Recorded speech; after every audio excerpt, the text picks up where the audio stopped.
நபி ஸல்லல்லாஹு அலைஹி வஸல்லம் அவர்கள் சொல்லக்கூடிய ஒரு ஹதீஸு,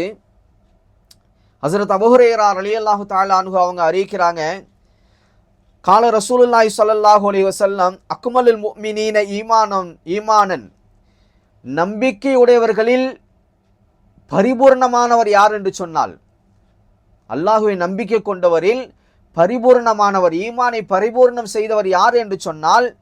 அஹ்ஸனுஹும் ஹுல்கன், நற்பண்புகளில் மிகச் சிறந்தவர் தான் அல்லாஹுவை ஈமான் கொண்டவர்களில் மிகச் சிறந்தவர் என்பதாக அல்லாஹ் சொல்லி காட்டுகிறான். நற்பண்புகளில் மிகச் சிறந்தவர் தான் அல்லாஹுவை நம்பிக்கை கொண்டவரில்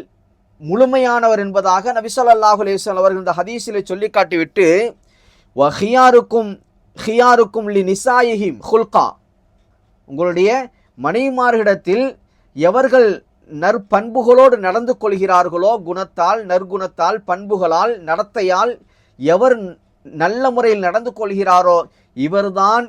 ஈமானில் பரிபூர்ணமானவர் என்பதாக நபி ஸல்லல்லாஹு அலைஹி வஸல்லம் அவர்கள் சொல்லி காட்டுகிறார்கள்.